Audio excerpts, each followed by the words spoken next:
Arriba Bernapoli, el joc per viure com un autèntic barceloní.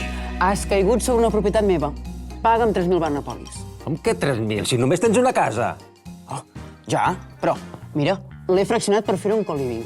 Hi viu un argentí, dues nord-americanes i el que era el quartet de les escombres, una família hongaresa. Voleu dir que ho estem fent bé, això?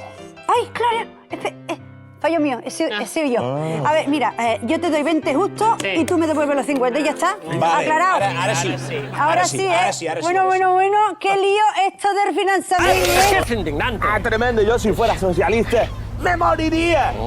Ambrosio, recárgame el daiquiri que me mareo del disgusto. Mira. Dice que cobraba de una línea aérea. Como si supiera algo de aviones. Es como si yo cobrara de Endesa sin saber nada de eso de los enchufes, de lo de las chispas. Lo que hace... No, eso es el gas. Esto es el Club de la Lucha, de mi lucha contra la prensa. Escuchad atentamente las reglas porque no las repetiré. La primera regla, nadie critica a Florentino. La segunda, es la misma que la primera, pero en segunda posición. Esta en casa presenta un espantajo que simula una etarra de 1,80 m que puedes utilizar en cualquier momento. Combina con cualquier cosa.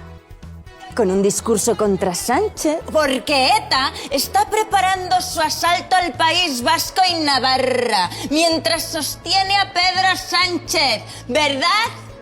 ¡Gora ETA! ¡Gora ETA!